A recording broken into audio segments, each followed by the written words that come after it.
আমি জান্নাতের যুবকদের সরদার হযরত হাসান হুসাইনের মাকে চিনি না, শেরে খুদা হযরত আলীর স্ত্রীকে চিনি না, রহমাতুল লিল আলামিনের কলিজার টুকরা মেয়ে ফাতেমাকে চিনি না, আমি কবর জান্নাতি মহিলাদের সরদারনি হযরত ফাতেমাকে চিনি না, আমি কবর চিনি না আমল। ফাতেমা যদি আমার ভিতরে নেক আমল নিয়ে আসতে পারে, দুনিয়ার বুকের মধ্যে যদি ভালো কাজ করে আসতে পারে, আমি কবর ফাতেমার সাথে ভালো ব্যবহার করব। আর ফাতেমা যদি দুনিয়ার বুকের মধ্যে আল্লাহর হুকুম আহকাম না মানে, আল্লাহর নাফরমানি করে, তাহলে আমি কবর ফাতেমার সাথে খারাপ ব্যবহার করব। ও আবু যর গিফারি, যদি ফাতেমা নেক নিয়ে আসতে পারে, আমি কবর তার জন্য জান্নাতের বাগান হয়ে যাইব। সুবহানাল্লাহ। এই জন্য ওই কবরের মধ্যে আপনি আমি যাব কি যাব না? আপনি আমি যাব, আমার মা জাতিরাও যাবে। হযরত ফাতেমা রাদিয়াল্লাহু তাআলা আনহা ইন্তেকালের পরেও এরকম পর্দা করেছেন, তো আমাদের মা জাতি, আমার মায়েরা, আমার বোনেরা কিভাবে পর্দা করতে হবে আল্লাহ তাআলা কিন্তু কোরআনুল কারীমের মধ্যে বলে দিয়েছেন। জায়গা হচ্ছে না, আপনারা একটু সামনের দিকে আসেন।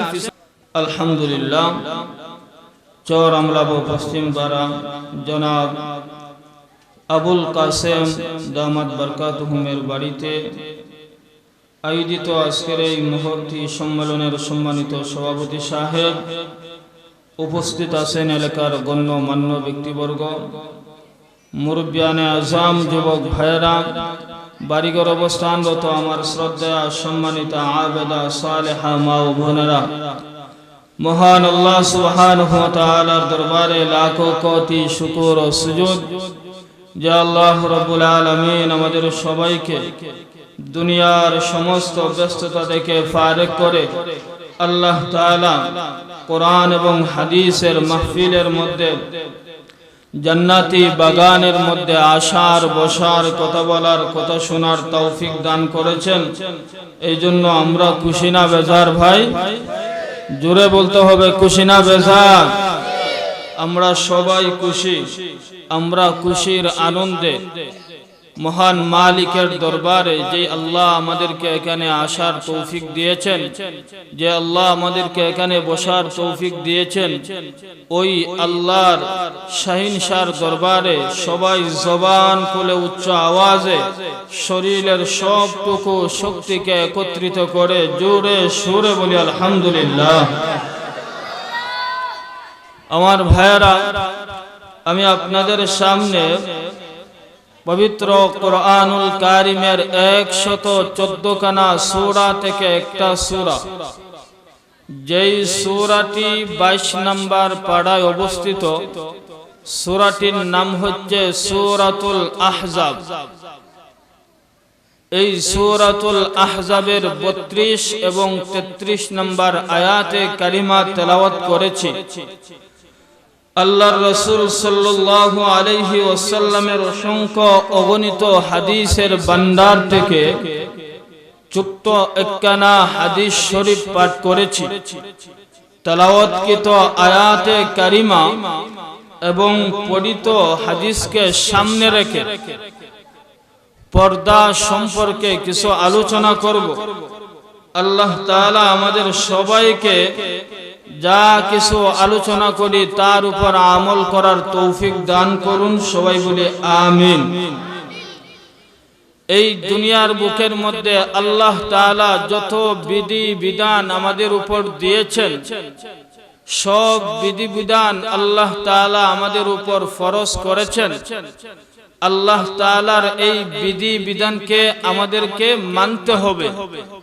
দুনিয়ার বুকের মধ্যে যদি পুরুষ যখন প্রাপ্ত বয়স্ক সম্পন্ন হয়, একজন নারী যখন প্রাপ্ত বয়স্ক সম্পন্ন হয়, তখন আল্লাহ তাআলা তার উপর একটা জিনিসকে ফরজ করে দিয়েছেন। সেই জিনিসটার নাম হচ্ছে পর্দা। সেই জিনিসটার নাম কি? পর্দা। এই পর্দা শব্দটা বাংলা, এর আরবি শব্দ হচ্ছে আল হিজাব। হিজাব শব্দের অর্থ পর্দা। এই দুনিয়ার বুকের মধ্যে একজন নারী তার সারাটি জীবন কিভাবে চলাফেরা করবে, তার সারাটি জীবন কোন পথে চলবে, কিভাবে চলবে, কি নিয়ম অনুযায়ী চলবে, সেই সম্পর্কে আল্লাহ তাআলা কুরআনুল কারীমের বিভিন্ন আয়াতে কারিমার মধ্যে বলে দিয়েছেন। বিশেষ করে আমি যে সূরাটি তেলাওয়াত করেছি, সূরাতুল আহজাবের 32 এবং 33 নম্বর আয়াতে এই পৃথিবীর বাসীর নারীরা কিভাবে চলাফেরা করবে, কিভাবে ঘরে চলবে, কিভাবে বাহিরে চলবে, কি পরিমাণ তারা কাপড় পরিধান করতে হবে, এই বিষয়ে আল্লাহ তাআলা কুরআনুল কারীমের মধ্যে আলোচনা করেছেন। সুবহানাল্লাহ। এই কোরআন এমন একটা কোরআন, এই কোরআনকে যদি আমি জিজ্ঞাসা করি আমি আমার পারিবারিক জীবন কিভাবে চলবো, কোরআন আমাকে সমাধান দিয়ে দেয়। কোরআনকে আমি জিজ্ঞাসা করি আমি আমার ব্যক্তিগত জীবন কিভাবে চলাফেরা করব, এই কোরআন আমাকে বলে দেয়।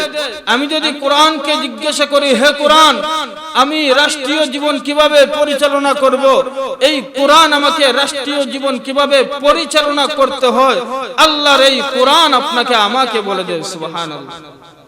এই জন্য এই কোরআন থেকে আমাদেরকে সমাধান নিতে হবে। কথা বলেন ঠিক কিনা? এই কোরআন ছাড়া দুনিয়ার কোথায় যদি আপনি আমি সমাধানের জন্য যাই, সমাধান পাবো না, ব্যর্থ হয়ে আবার ফিরে আসবো। কিন্তু সমাধান দিতে পারে কে? আল্লাহর কোরআন সমাধান দিতে পারে কে? সমাধান চাও যদি জীবনে মরণে, ফিরে চাও খুঁজে নাও চোখ রাখো কোরআনে। কথা বলেন ঠিক কিনা? সমাধান চাও যদি জীবনে মরণে, ফিরে চাও খুঁজে নাও চোখ রাখো কোরআনে। তবেই পাবে সুখ শান্তির ঠিকানা, তবেই পাবে সুখ শান্তির ঠিকানা, যদি মেনে নাও তুমি মনে প্রাণে। সমাধান, জোরে বলি, সমাধান চাও যদি জীবনে মরণে, ফিরে চাও খুঁজে নাও চোখ রাখো কোরআনে। তবেই পাবে সুখ শান্তির ঠিকানা, যদি মেনে নাও তুমি মনে প্রাণে। সমাধান, সমাধান চাও যদি জীবনে মরণে, ফিরে চাও খুঁজে নাও চোখ রাখো কোরআনে। কথা বলেন ঠিক কিনা? এই তো চির অম্লান চির মুক্তির ডাক, এ যে এক মহাবাণী খোদার কোরআন। কথা বলেন ঠিক কিনা?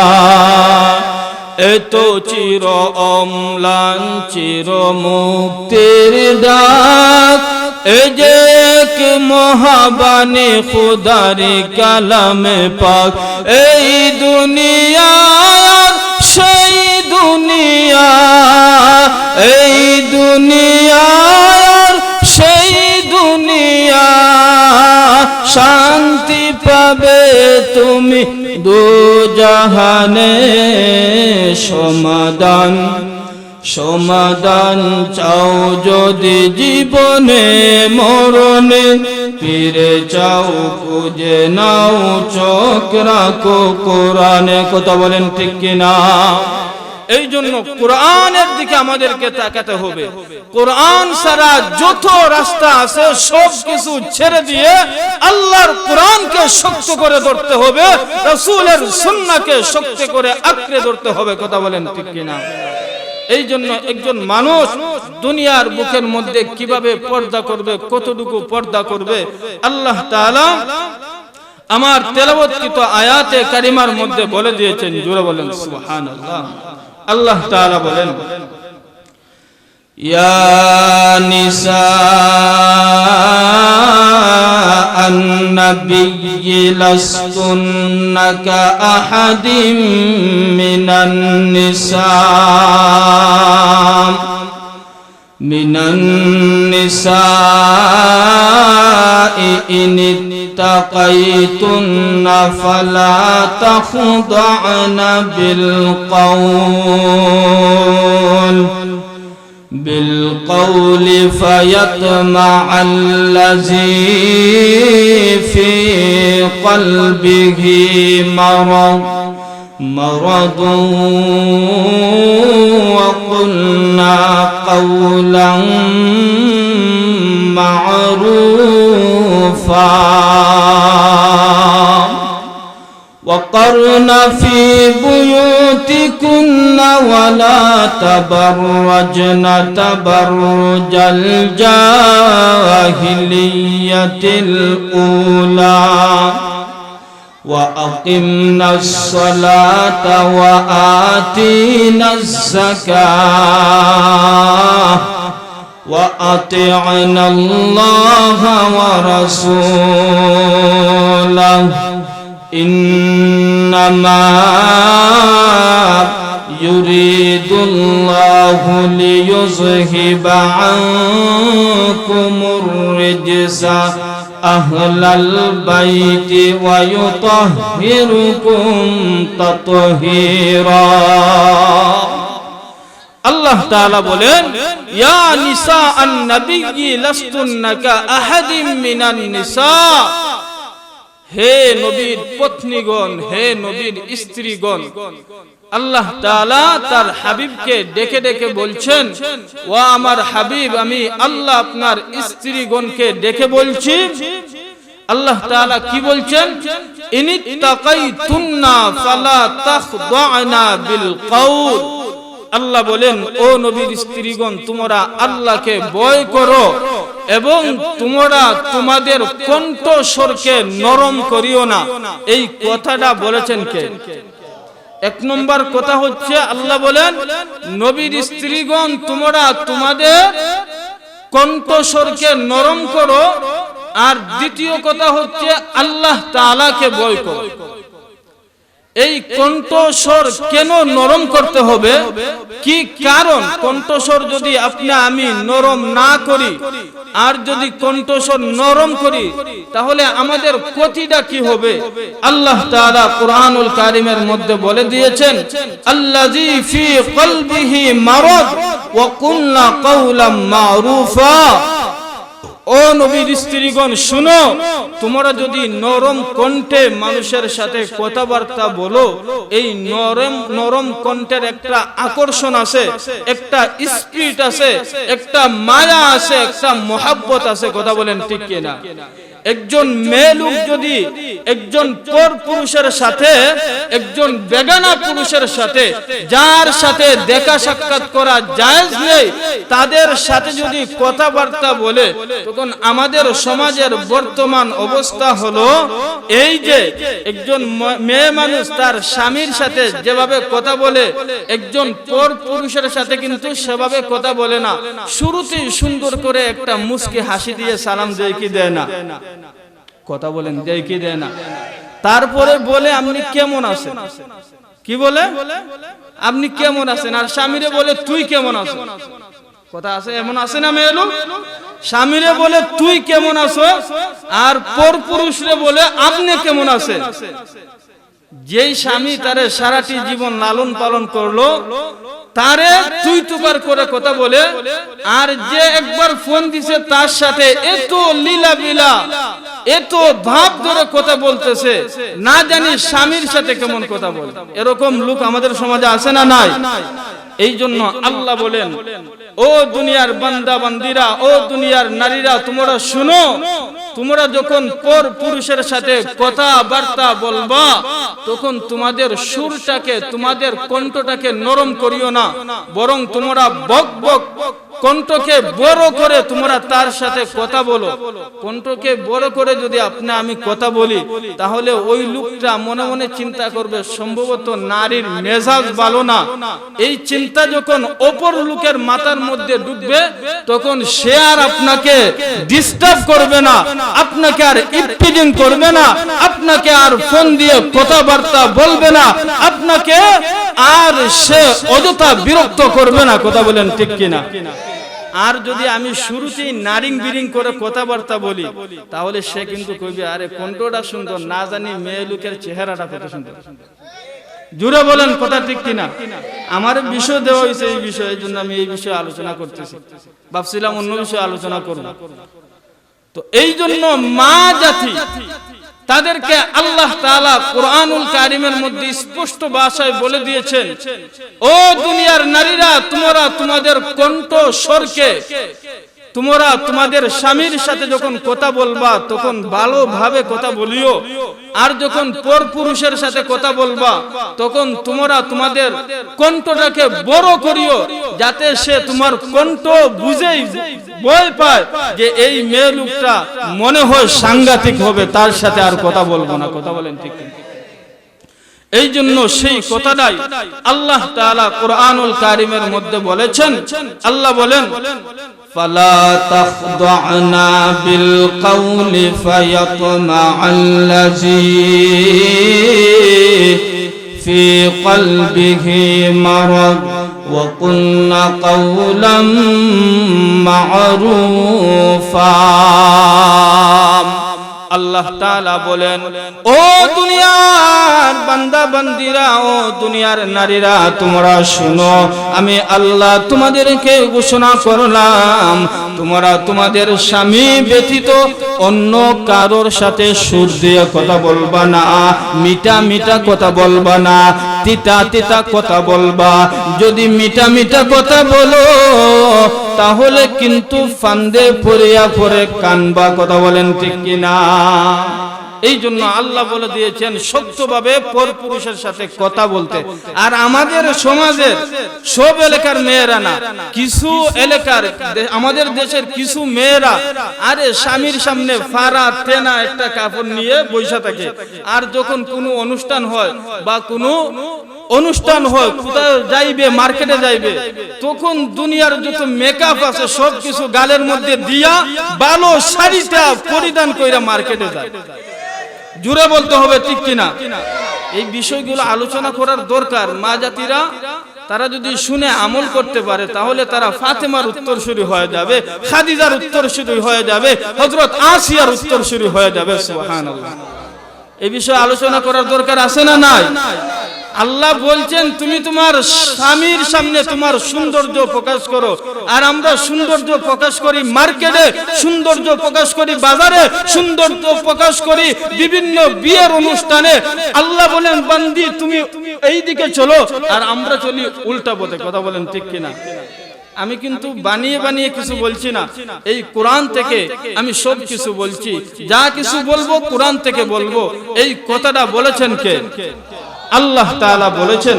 এই জন্য আল্লাহ তাআলা বলেন, ও দুনিয়ার নারী জাতিরা, তোমরা তোমাদের স্বামীর সাথে কোমল ভাষায় নম্রভাবে তোমরা তোমাদের স্বামীর সাথে কথা বলো, আর পর পুরুষের সাথে যাদের সাথে তোমার দেখা করা জায়েজ নেই তাদের সাথে তুমি কড়কড় ভাষায় কথা বলো, তাহলে সে আর তোমার কাছে পাত্তা পাবে না। কথা বলেন ঠিক কিনা?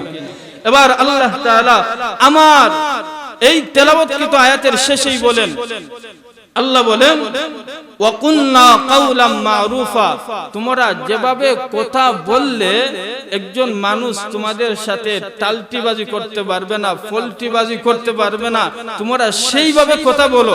সাবধান, এর বাইরে গিয়ে তোমরা কথা বলিও না। এই কথাটা বলেছেন কে? জোরে বলতে হবে, কে বলছেন? আল্লাহ তাআলা। এবার 33 নম্বর আয়াতের মধ্যে আল্লাহ স্বয়ং নিজেই বলতেছেন, وَقَرْنَ فِي بُيُوتِكُنَّ وَلَا تَبَرَّجْنَ تَبَرُّجَ الْجَاهِلِيَّةِ الْأُولَى। মুসলমান ভাইরা আমার, আল্লাহ তাআলা বলেন وَقَرْنَ فِي بُيُوتِكُنَّ, আমি আল্লাহ তাআলা তোমাদের জন্য সুন্দর করে সাজিয়ে তোমাদের ঘরকে রেখেছি।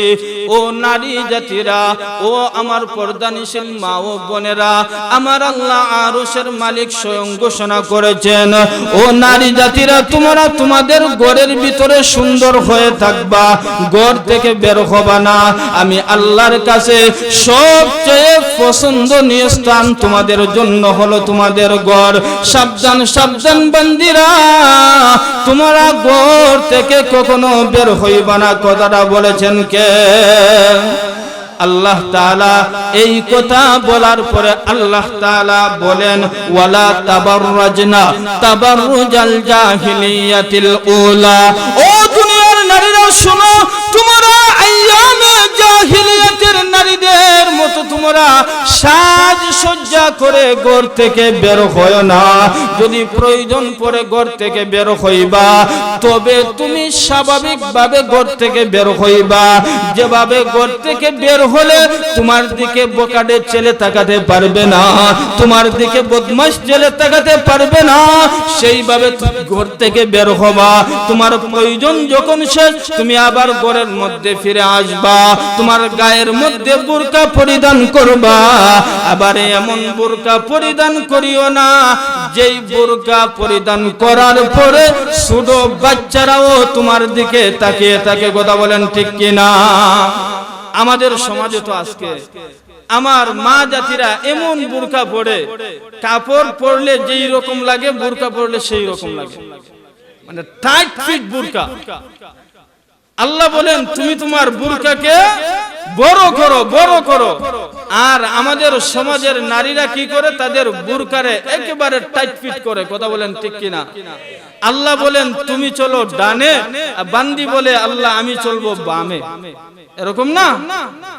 আল্লাহ বলেন, ও দুনিয়ার নারীরা, তোমরা তোমাদের ঘরের মধ্যে অবস্থান করবা, এটা হচ্ছে তোমাদের জন্য সবচেয়ে ভালো।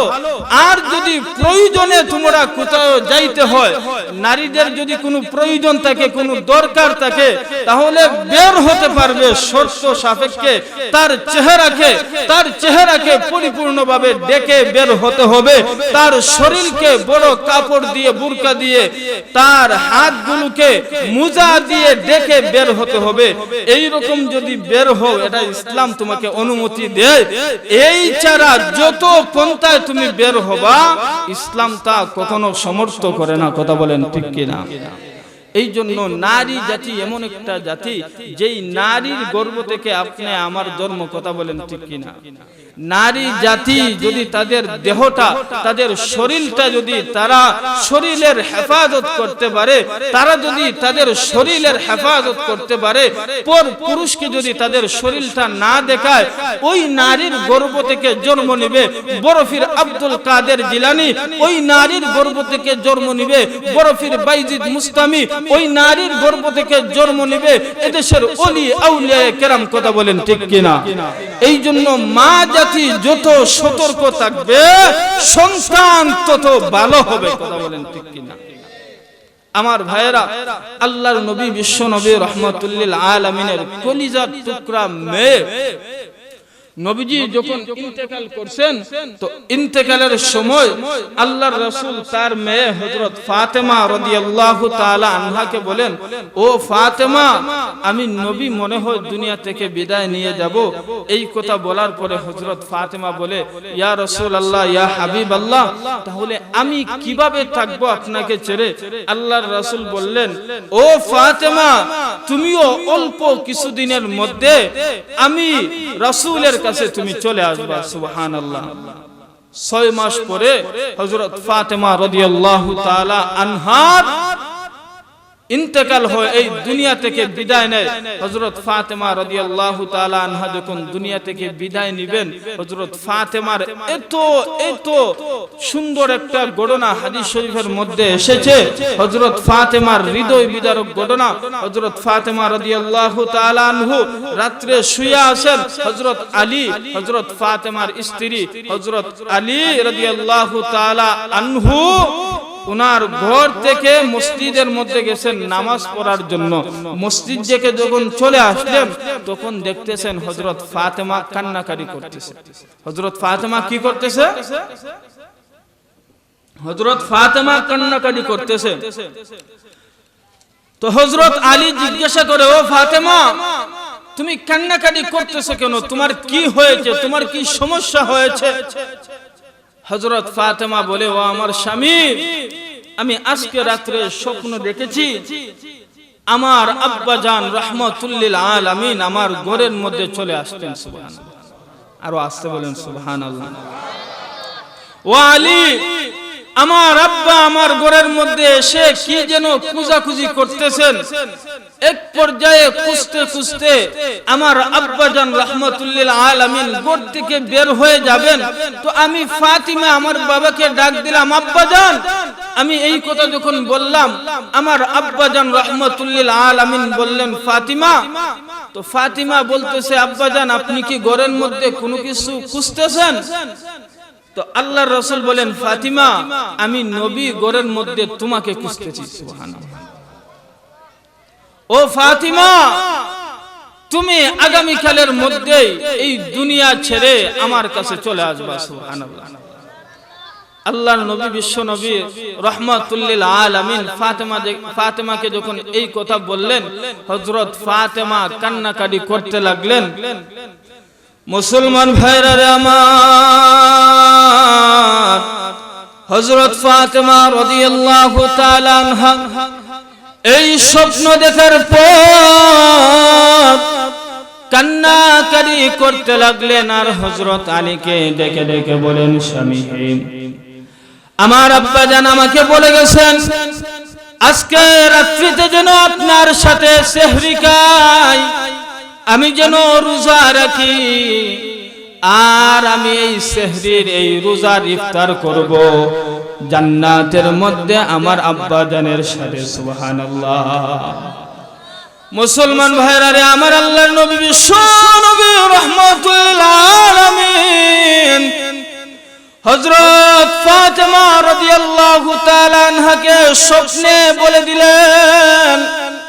হযরত ফাতেমা রাদিয়াল্লাহু তাআলা আনহা যখন ইন্তেকাল করলেন, ইন্তেকালের আগে হযরত আলীকে হযরত ফাতেমা ডেকে ডেকে বলেন, স্বামী হে, আমি যখন মারা যাব আপনার কাছে আমি 3টা আবদার রেখে যেতে চাই, আপনার কাছে আমি অঙ্গীকার করে যেতে চাই। আমি যখন মারা যাব তখন আমার 1 নম্বর কাজ হলো, আমার চলাফেরা করতে সারাটি জীবন আপনার সাথে চলাফেরা করতে গিয়ে যদি আমি ফাতেমা কোনো ভুল করে থাকি,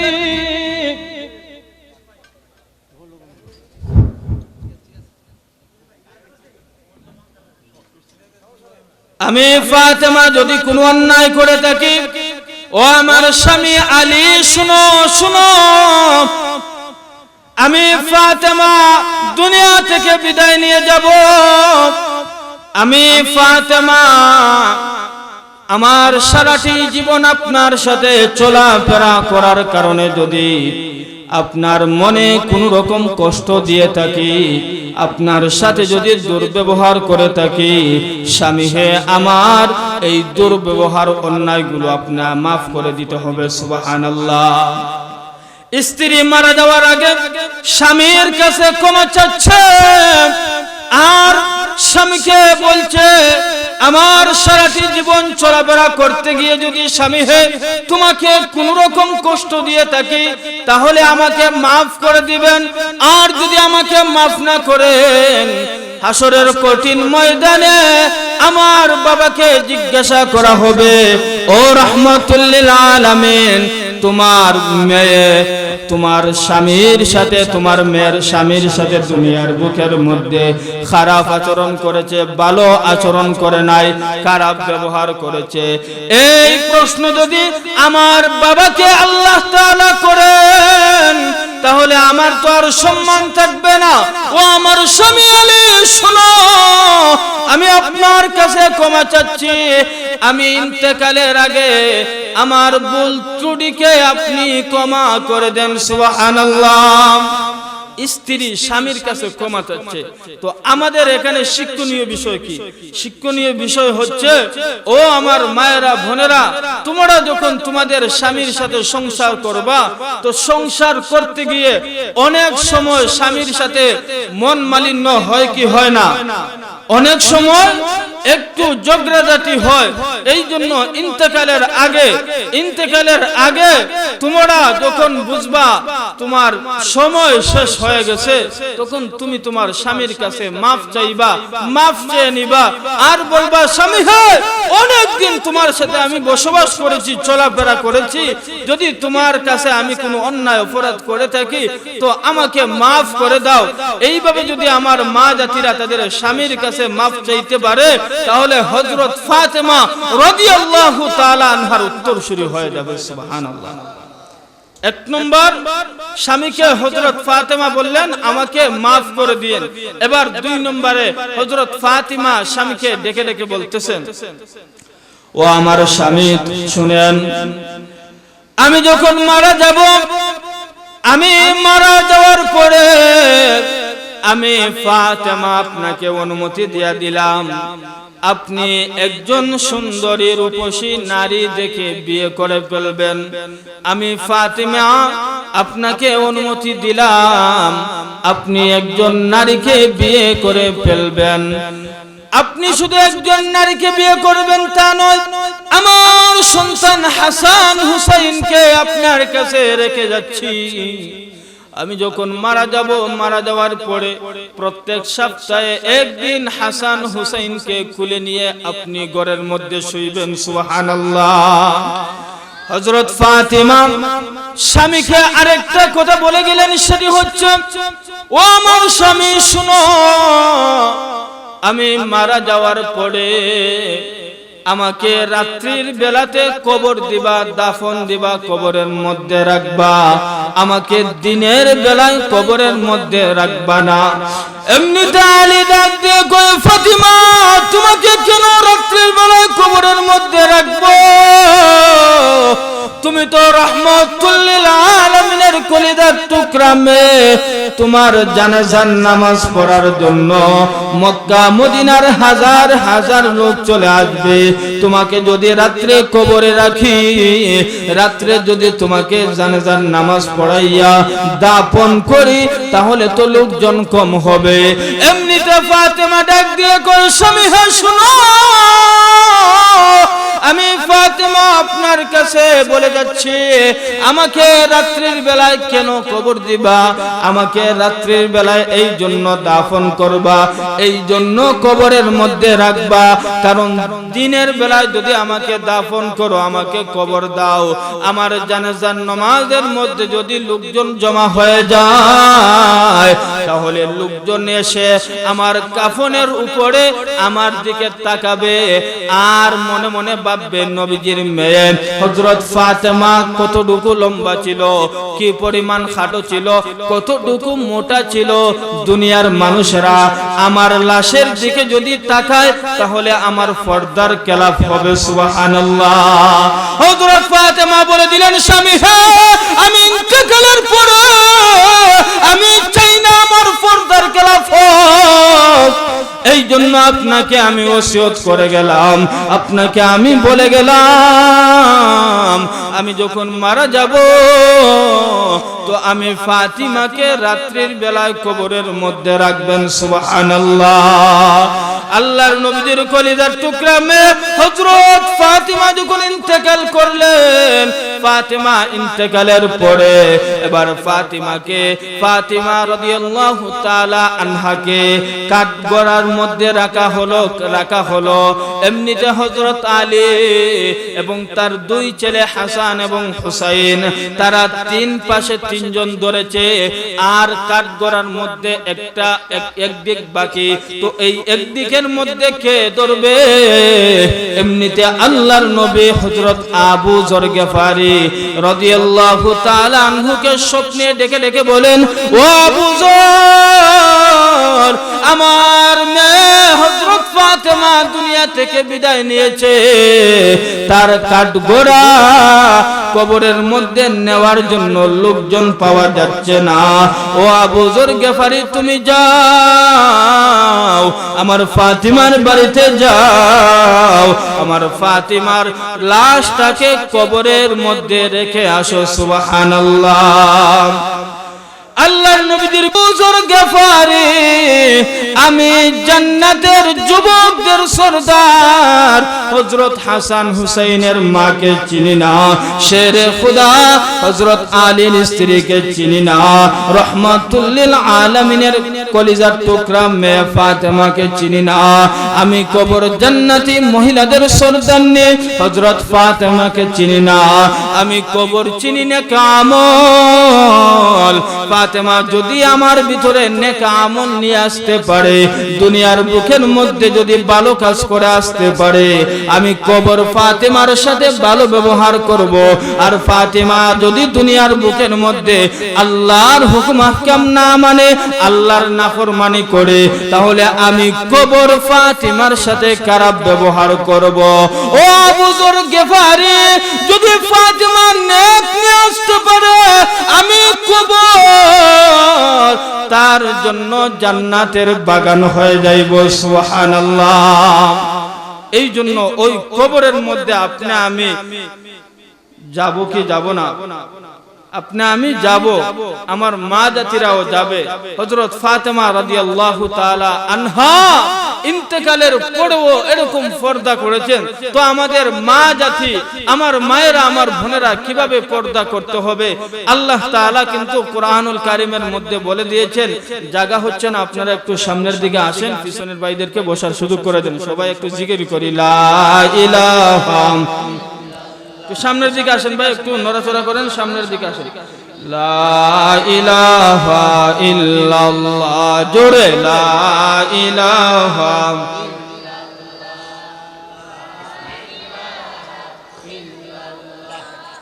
লা ইলাহা, লা ইলাহা ইল্লাল্লাহ, লা ইলাহা,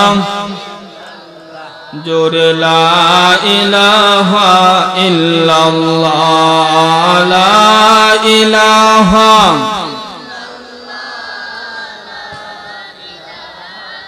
ইল্লাল্লাহ, লা ইলাহা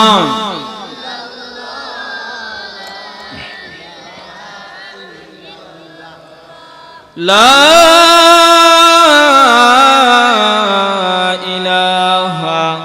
ইল্লাল্লাহু মুহাম্মাদুর রাসূলুল্লাহ সাল্লাল্লাহু আলাইহি ওয়াসাল্লাম। এই জন্য আমার মা জাতিদেরকে আল্লাহ তাআলা কুরআনুল কারীমের সূরাতুল আহজাবের 33 নম্বর আয়াতের মধ্যে আল্লাহ তাআলা বলেছেন, ওয়াকারনা ফি বুয়ুতিকুম ওয়ালা তাবাররাজনা তাবাররুজাল জাহিলিয়াতিল উলা। আল্লাহ বলেন, ও দুনিয়ার নারীরা, আমি আল্লাহ তোমাদের জন্য তোমাদের ঘরকে রেখেছি, তোমরা তোমাদের ঘরের ভিতরে থাকবা এবং জাহিলিয়াতের যুগের নারীদের মতো তোমরা সাজ সজ্জা করে ঘর থেকে বের হবে না। এই কথাটা বলেছেন কে? আরো জোরে বলি, কে বলেছেন? আল্লাহ তাআলা বলছেন। এবার আল্লাহ তাআলা নারী জাতিকে আল্লাহ তাআলা কিছু ওয়াজ করতেছেন, কিছু আমলের কথা আল্লাহ তাআলা বলে দিচ্ছেন। আল্লাহ রাব্বুল আলামিন নারী জাতিকে আমলের কথার প্রথম নম্বর আল্লাহ তাআলা বলেন, وَقَرْنَ فِي بُيُوتِكُنَّ وَلَا تَبَرَّجْنَ تَبَرُّجَ الْجَاهِلِيَّةِ الْأُولَى وَأَقِمْنَا الصَّلَاةَ وَآتِينَا الزَّكَاةَ وَأَطِعْنَا اللَّهَ وَرَسُولَهُ। আল্লাহু আকবার। আল্লাহ তাআলা নারীদেরকে বলেন, এক নম্বর কাজ হলো ওয়া আকিমনাস সালাহ, তোমরা নামাজ পড়তে হবে, নামাজ কায়েম করতে হবে। এই কথাটা বলেছেন কে? আরো জোরে বলি, কে বলেছেন? আল্লাহ তাআলা নারীদেরকে উদ্দেশ্য করে বলছেন, ও নারীরা, তোমরা আমি আল্লাহর জন্য গোলামি করতে হবে, নামাজ কায়েম করতে হবে। আল্লাহ তাআলা তাদেরকে নামাজের আদেশ দিয়া দিলেন। সুবহানাল্লাহ। এই জন্য একজন নারী যখন বেপরদায় চলাফেরা করে, শুধু নারীর দোষ না, আমাদের পুরুষদেরও অনেক দোষ আছে। হাদিস শরীফের মধ্যে আছে, একজন বেপরদা নারীকে যখন হাসরের কঠিন ময়দানে পাকড়াও করা হবে, একজন বেপরদা নারীকে যখন জাহান্নামের মধ্যে নিক্ষেপ করা হবে, তখন ওই বেপরদা নারী আল্লাহর কাঠগড়ায় 4 জনকে আসামি বানিয়ে দিবে। কয়জনকে? 4 জনকে আসামি বানাবে। শুধু আমরা যদি বলি নারীরা পর্দায় থাকুক, পর্দায় থাকুক, আমাদের দায়িত্ব কি? আমার মেয়ে পর্দায় আছে কি আছে না, এটা কিন্তু আমি বাবা হিসাবে দেখাশোনা করার দরকার। আমার স্ত্রী পর্দায় চলাফেরা করে কি না করে না, এটা কিন্তু আমি স্বামী হিসাবে আমার স্ত্রীকে দেখাশোনা করার দরকার। আমার ফ্যামিলির মেম্বারগণ তারা আল্লাহর কোরআন অনুযায়ী চলতেছে কিনা, আল্লাহর ফরজ বিধান পর্দা সীমা লঙ্ঘন করতেছে কিনা। এই জন্য যদি আমরা দুনিয়ার মুখের মধ্যে আমার সন্তানদের খোঁজ খবর না নেই, এই জন্য কিন্তু হাসরের ময়দানে আল্লাহর দরবারে আল্লাহর কাঠগড়ায় আপনাকে আমাকে উপস্থিত হতে হবে। এই জন্য একজন বেপরদা নারীকে যখন জাহান্নামের মধ্যে দিয়ে দেওয়া হবে, তখন এই বেপরদা নারী 4 জনকে আল্লাহর দরবারে আসামি হিসাবে তুলে ধরবে।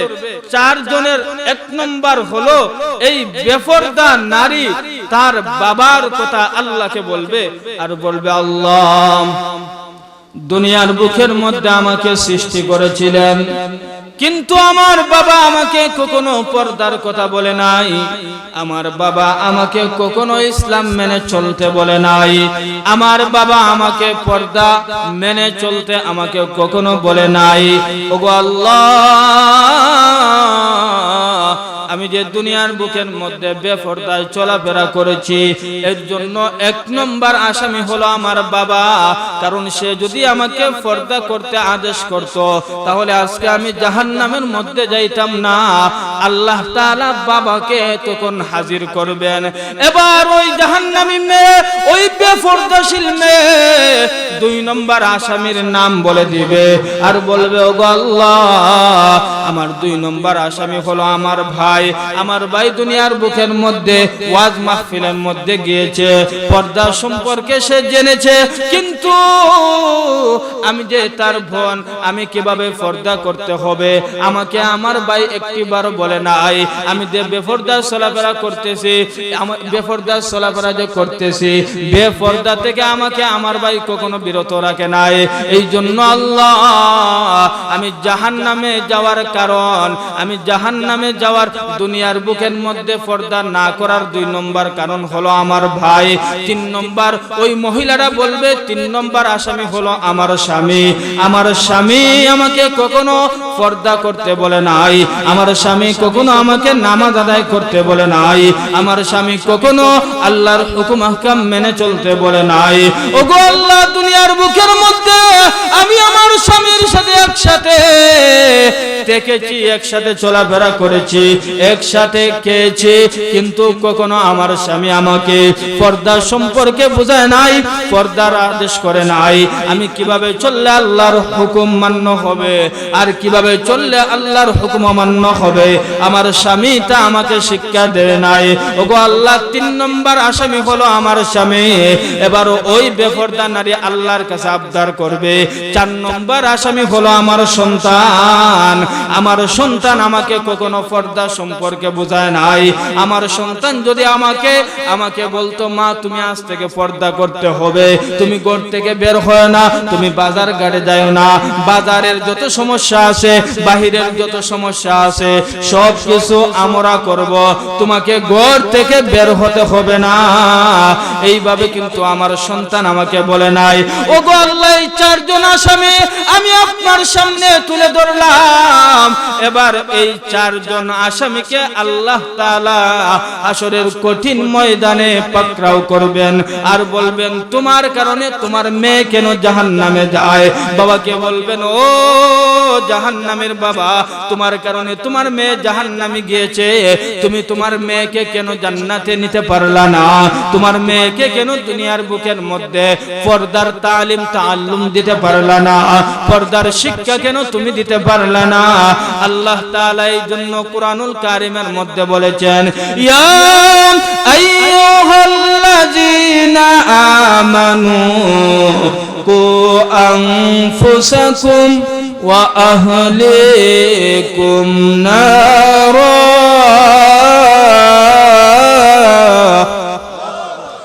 আল্লাহ তাআলা বলেন, ও দুনিয়ার মুমিনরা, ও দুনিয়ার ঈমানদাররা, তোমরা নিজে জাহান্নামের আগুন থেকে বাঁচো এবং তোমার পরিবার পরিজনকে জাহান্নামের আগুন থেকে বাঁচো।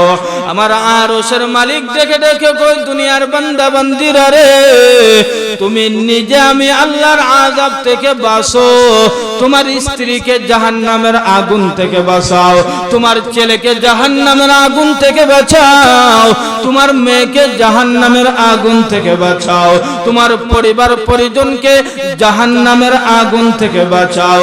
তুমি শুধু জাহান্নামের আগুন থেকে বাঁচলা, তোমার স্ত্রীকে জাহান্নামের আগুন থেকে বাঁচাতে পারলা না, তোমার স্বামীকে তুমি জাহান্নামের আগুন থেকে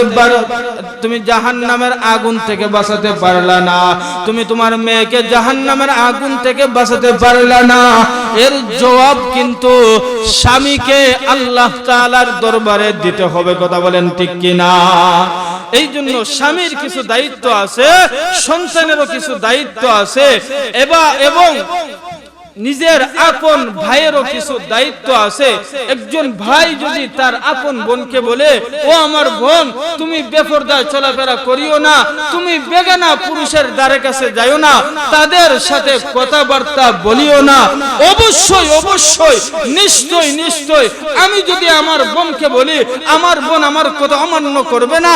আমি যদি আমার মাকে বলি, ও মা, তুমি আজ থেকে আমার ঘরের বাইরে যেতে পারবে না, যা কিছু তোমার দরকার আমরা সব কিছু ম্যানেজ করব, তুমি পর্দার ভিতরে থাকতে হবে, কখনো মা সন্তানের কথা অমান্য করবে।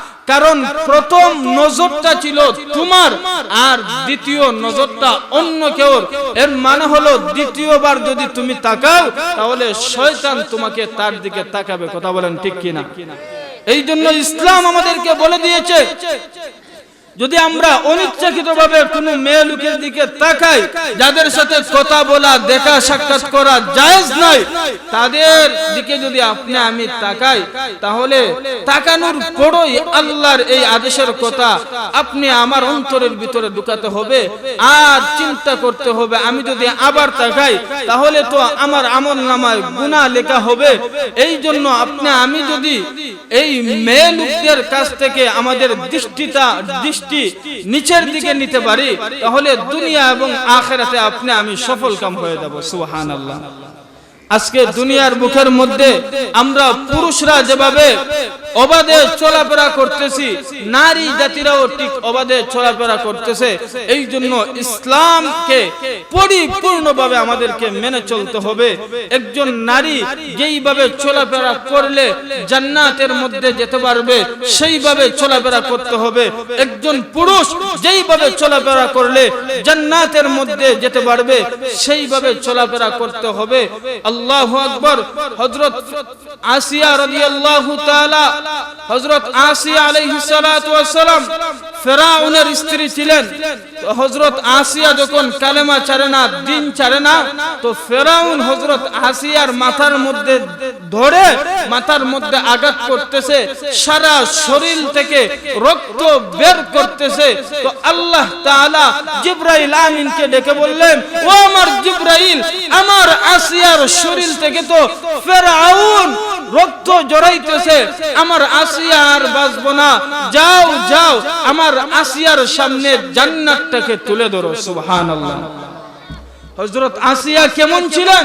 হযরত আসিয়া ছিলেন বিশ্ব কুখ্যাত ফেরাউনের স্ত্রী। একজন ফেরাউনের স্ত্রী হওয়া সত্ত্বেও সে কখনো ইসলাম অমান্য করে নাই, কোরআন অমান্য করে নাই, আল্লাহর রাসূল নবীদেরকে অমান্য করে নাই।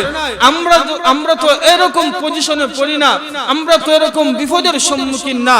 হযরত আসিয়া এত কষ্ট করেছে, ফেরাউন আপন স্বামী নিজের স্ত্রীকে রক্ত বের করতে করতে শেষ পর্যন্ত হযরত আসিয়া শাহাদাত বরণ করলেন। সুবহানাল্লাহ।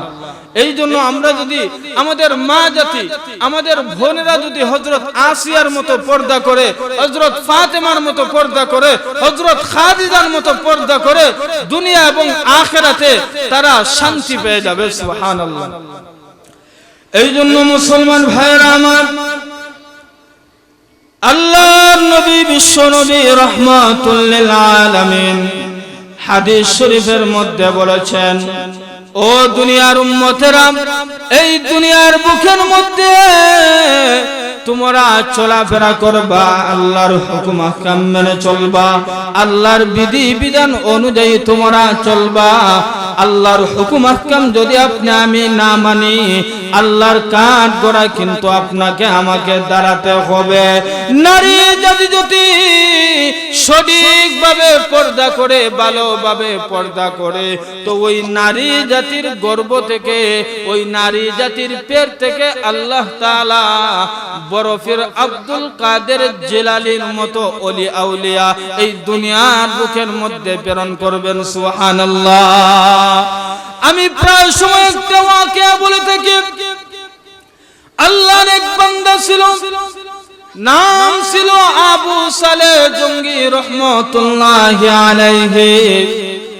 আবু সালেহ জঙ্গি রহমাতুল্লাহি আলাইহি একবার নদীর পাশ দিয়ে কোথায় যাচ্ছেন, এমন সময় মুয়াজ্জিন মসজিদের মাইকের মধ্যে আযান দিলেন। আযান দেওয়ার সাথে সাথে আবু সালেহ নওজোয়ান যুবক মনে মনে চিন্তা করলেন, আল্লাহর পক্ষ থেকে তো ডাক এসে গেছে, আমি এবার নামাজের মধ্যে দাঁড়াবো। এখন নামাজ পড়ার জন্য আমাকে ওযু করতে হবে। ওযু করার জন্য আবু সালেহ নদীর মধ্যে গেলেন। নদীর মধ্যে যখন ওযু করবেন, এমন সময় দেখা যায় এই নদীর মধ্যে বেশে বেশে একটা ফল চলে আসতেছে। আবু সালেহ রহমাতুল্লাহি আলাইহির সামনে যখন আসলো, তখন উনি আল্লাহ তাআলার নিয়ামত মনে করে অযথা নষ্ট হবে ভেবে এই জন্য ওই ফলটাকে খেয়ে ফেললেন।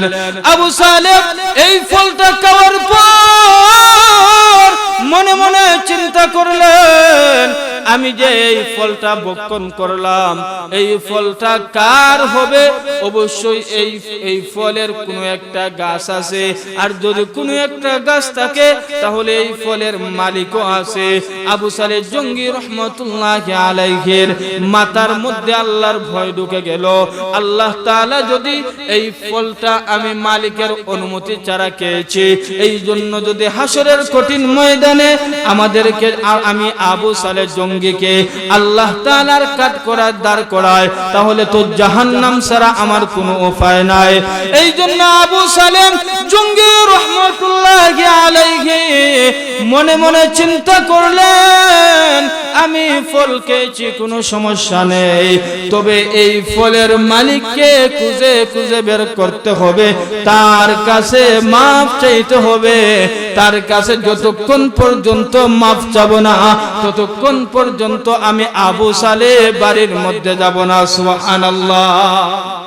একটা ফল খাইছেন, ফল কয়টা খাইছেন?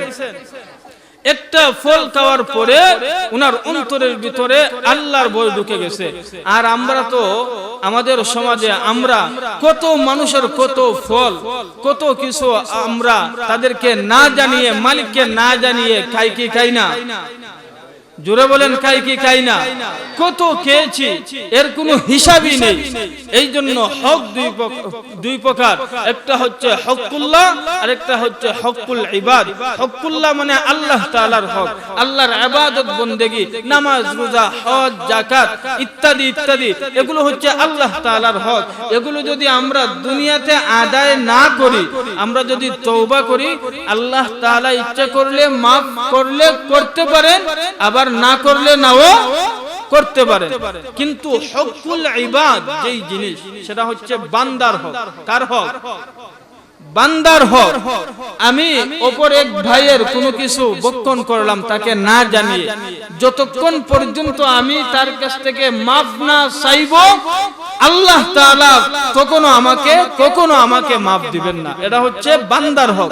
এই জন্য আমরা যদি কোনো মানুষের হক খেয়ে থাকি, কোনো মানুষের উপর যদি অত্যাচার করে থাকি, কোনো মানুষকে যদি আমরা মারধর করি, তাহলে দুনিয়াতে থাকা অবস্থায় তাদের কাছ থেকে মাফ চেয়ে নিতে হবে।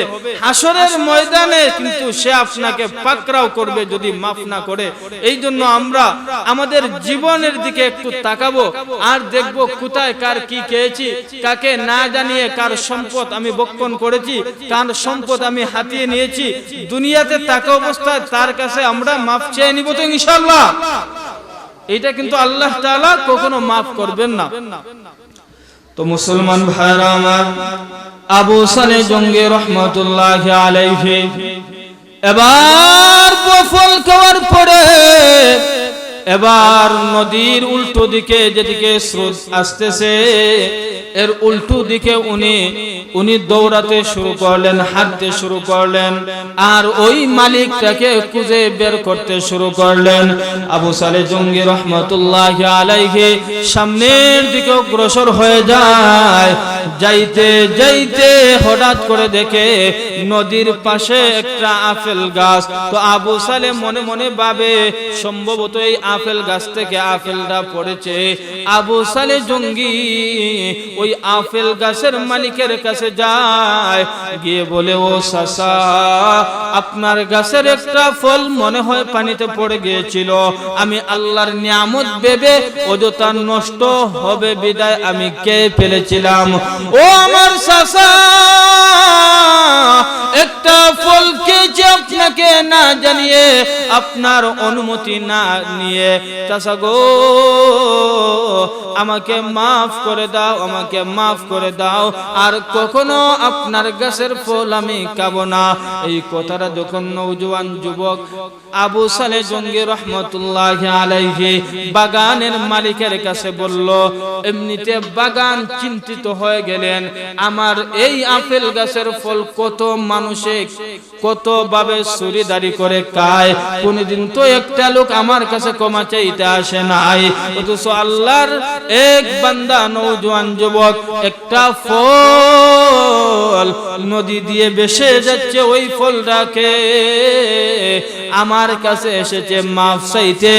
সম্ভবত এই যুবক সাধারণ কোন যুবক না, এই যুবক অবশ্যই মস্ত বড় আল্লাহ ওয়ালা হবে। সুবহানাল্লাহ।